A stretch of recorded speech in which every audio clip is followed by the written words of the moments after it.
without microphone.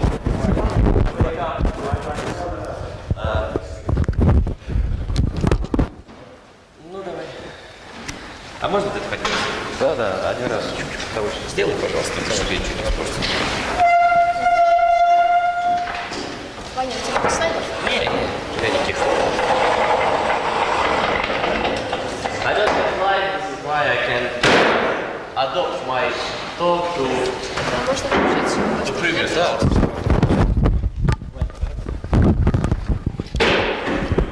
Так, сейчас это куда-нибудь сюда. Если на стол просто положить. А, нет. Ладно. Так, слушай, наверное, вот лучше, наверное, вот так вот. Да, в карман вот так. Ну, окей.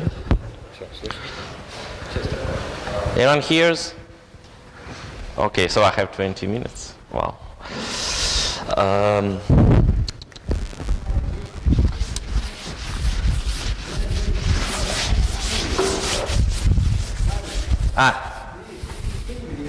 Okay, okay.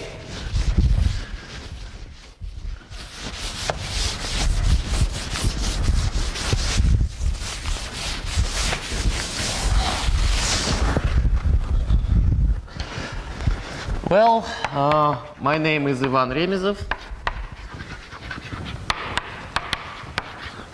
and now I'd like to speak about Chernonapraw. Pardon me? Title. You are writing the title.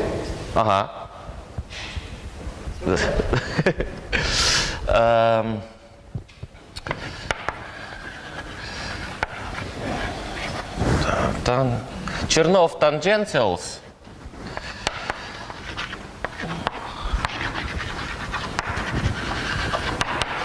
Chernonapraw functions.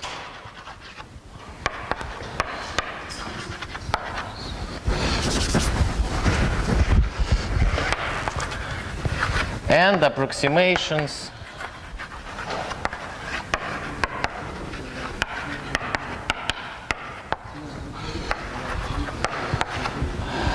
of C0 semigroups.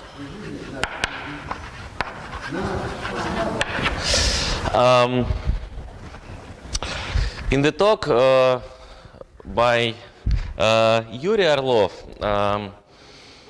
we encountered quantum dynamics, which is described by the Schrödinger's equations.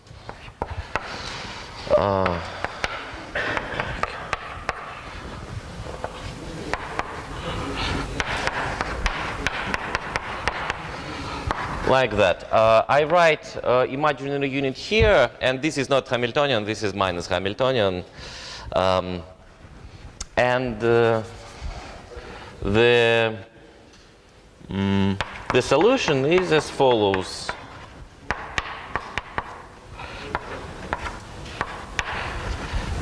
Very well known.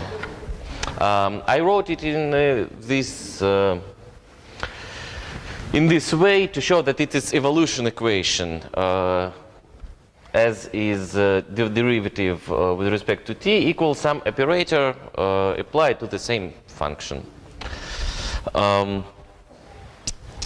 And the solution of this equation is usually not an easy task if the Hamiltonian or minus Hamiltonian is some not very toy model operator. For Laplacian it's more or less easy, but if we have equation with derivatives of higher orders with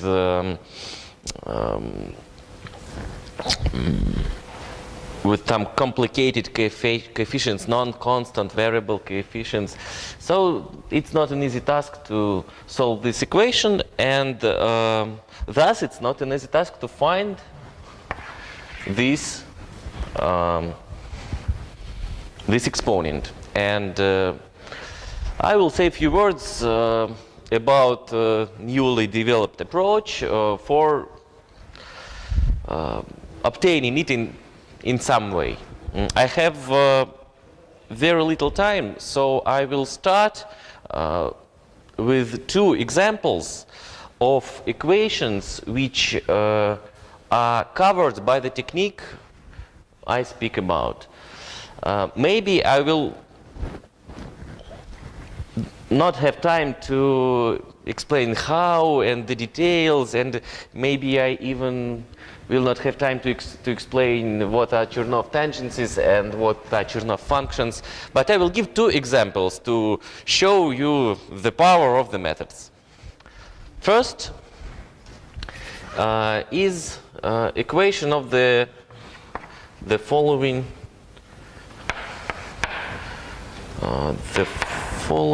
type.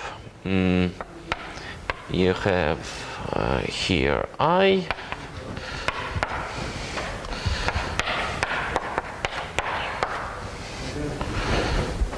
and the Cauchy problem is the same. If you have any questions, please don't hesitate to interrupt me and just ask. Here we have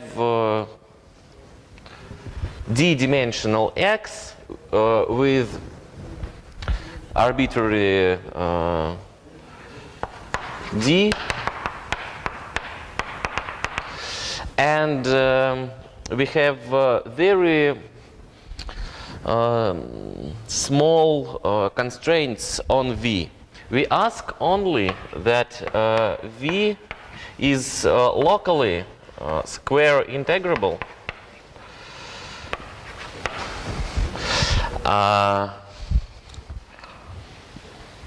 Which means that it's measurable, and on every ball in RD, the square of v is integrable.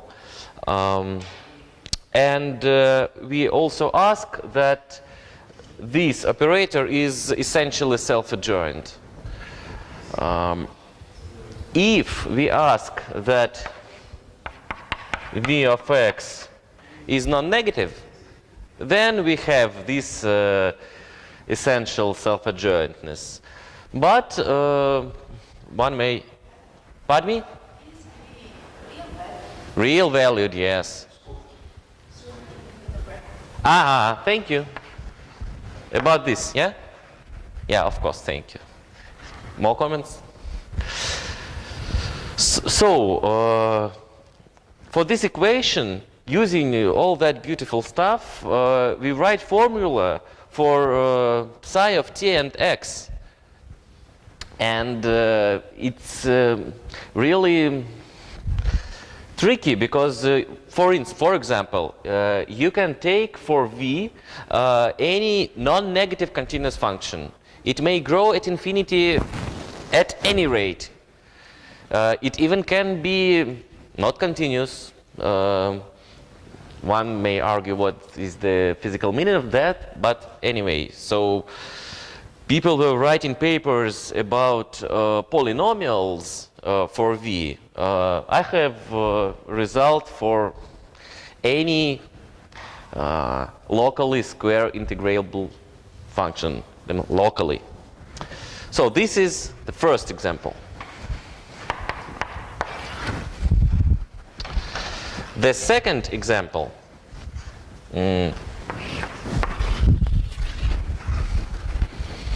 here we had derivatives with respect to x of order 2 and d-dimensional x for arbitrary d. Another example is for one-dimensional x, but we allow our Hamiltonian to have derivatives with respect to x of arbitrary high order. So it's kind of a n of x, c n of xn.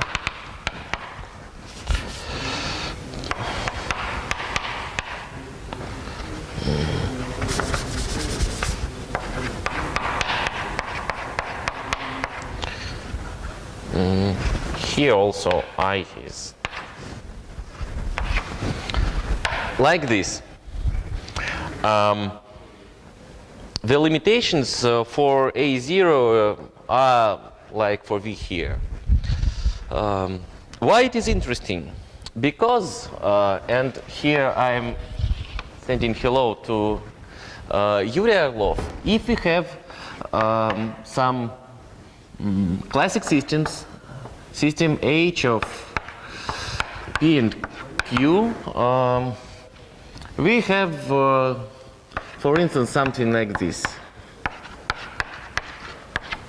And if we want to study position of the quantum system obtained from quantization of this classical, we have some kind of this equation, Schrödinger equation for position. But if you want to study the momentum distribution, we obtain Schrödinger equation for momentum, which is something like this. If we, should I explain this, or that's clear? Should I explain? If P is for usual Schrödinger equation for position, if P is something like d per dx and okay, plus minus, and Q is multiplication by Q, then this is the second derivative, and this is multiplication by V of what, x. Multiplication by x, and this is multiplication by x. And if we want to study momentum, we have this second derivative, they are vice versa. We have a second power of multiplication by x. So here we have like A0 is x squared. But here we have polynomial of the differentiation operator. If V is polynomial. If V is not polynomial, we have something more complicated. But for polynomial V, this equation is a Schrödinger equation for momentum. And well, I don't have a lot of papers to recommend you to read about that, because it's not easy, and there are no standard ways. My approach possibly will cover this space. So that's all about motivation. Any questions, please? Yeah? Okay, so I will go further. As it was told, we have Chernoff theorem, which allows us to write some approximations for the semigroups. If we have f of Tfn, I will write here the letter L. In this example, L is IH. If we have here n tends to infinity, then f is Chernoff equivalent to this semigroup, or f is a Chernoff function for L.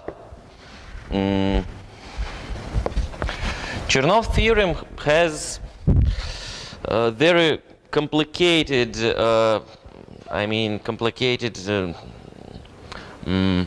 ideologically complicated list of conditions, and they are somehow abstract each other, somehow interact, and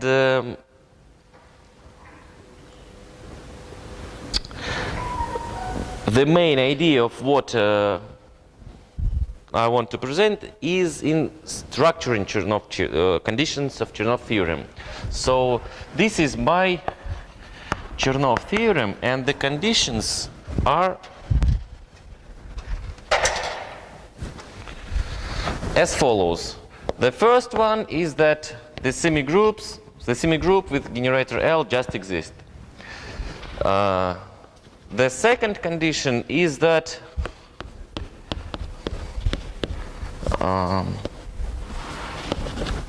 the norm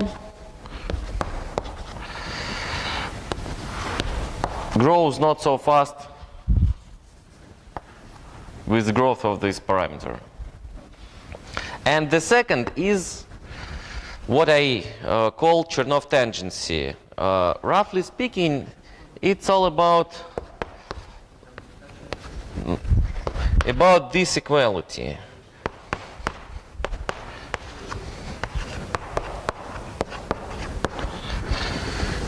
This. And this is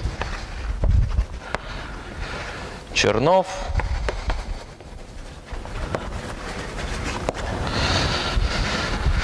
if this holds or something close to this, then we call function f Chernoff tangent for operator L.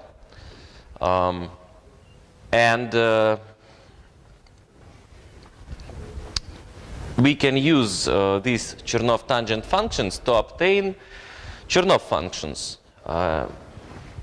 and to obtain solutions of evolution equations. There are several results growing from this definition. I have 4 minutes left, so I will try to mention at least some of them. First, there is a formula which allows us to obtain a Chernoff function for Schrödinger operator from the Chernoff function for heat equation operator. The formula is the following.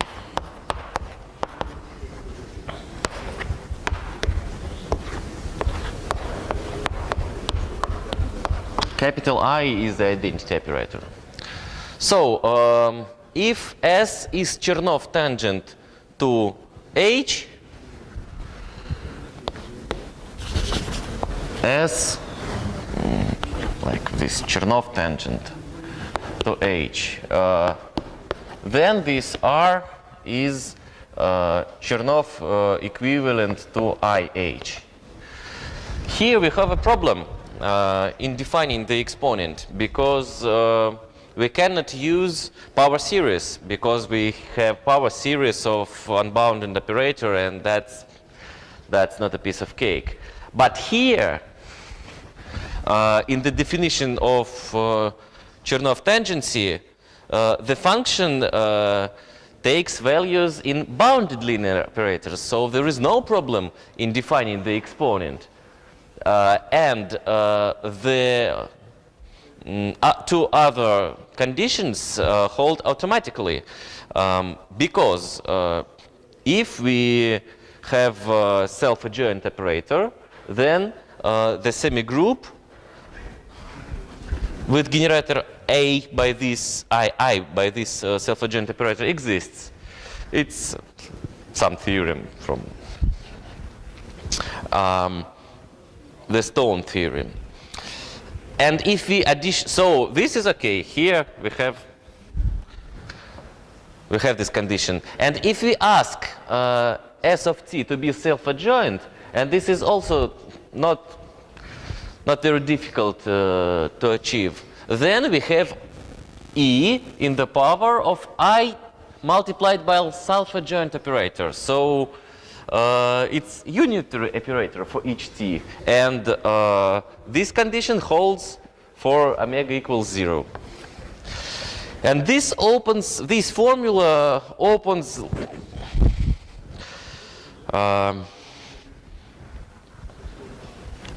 opens a series of methods which I use to solve these equations. What also can be said about that? If we have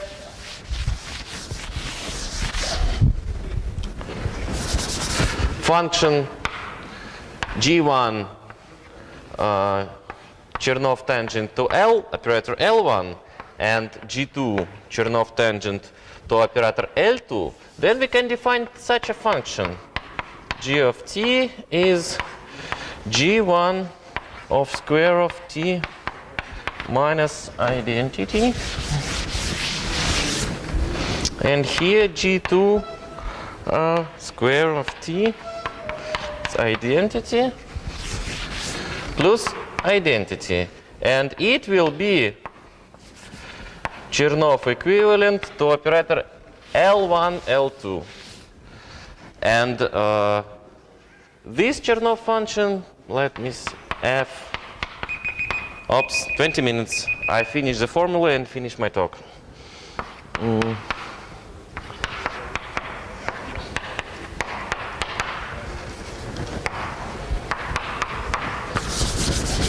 This one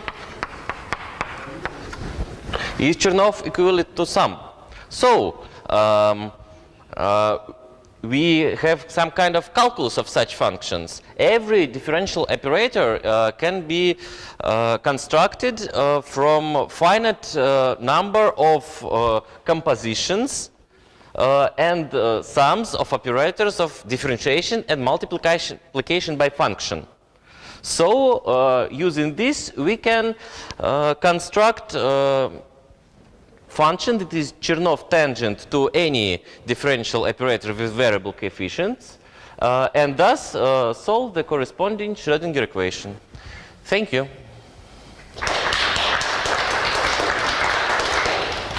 Any questions, please? Could you say a few words on what sense they understand the conceptions of Chernoff approximations to the exponent? Could you please speak up louder? Could you say a few words in what sense do you understand? Погромче, главное, говорите. Скажи пару слов, в каком смысле ты понимаешь сходимость этих математики Chernoff сходимости и известны какие-то оценки на скорость сходимости? Okay, the problem was not in English, it was with the level of voice. The question was that I wrote this condition of convergence between operators. For each t, these are two operators, and in the spaces of operators we have different topologies, different convergences, and so on and so forth. And the question was, in what sense this holds? And the answer was actually in Yuri Orlov's talk, but I will repeat it. It means in a strong sense, strong topology sense. So, and also the convergence is uniform for t from finite interval. So this means that limit n tends to infinity, supremum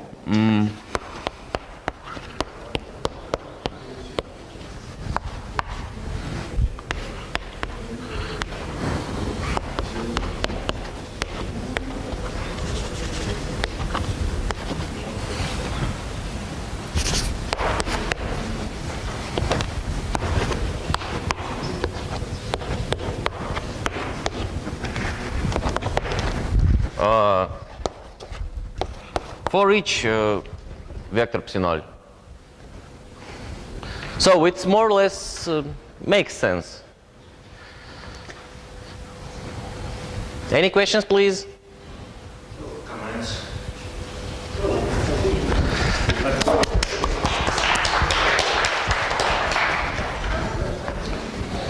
I can write my email if someone wants to contact me and discuss all that.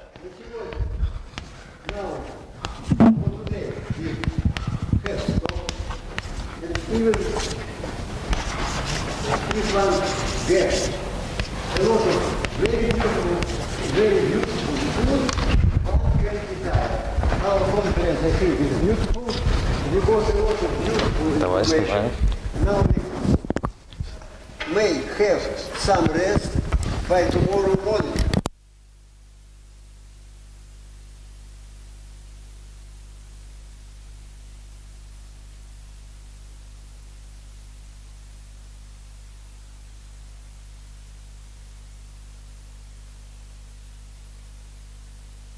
Is Professor Kozyrev, today speaker. After that, Professor Annabella Cruzeiro.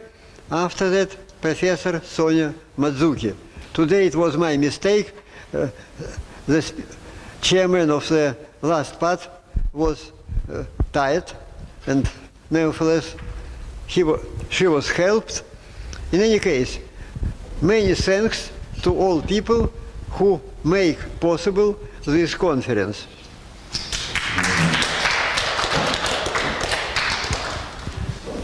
Все.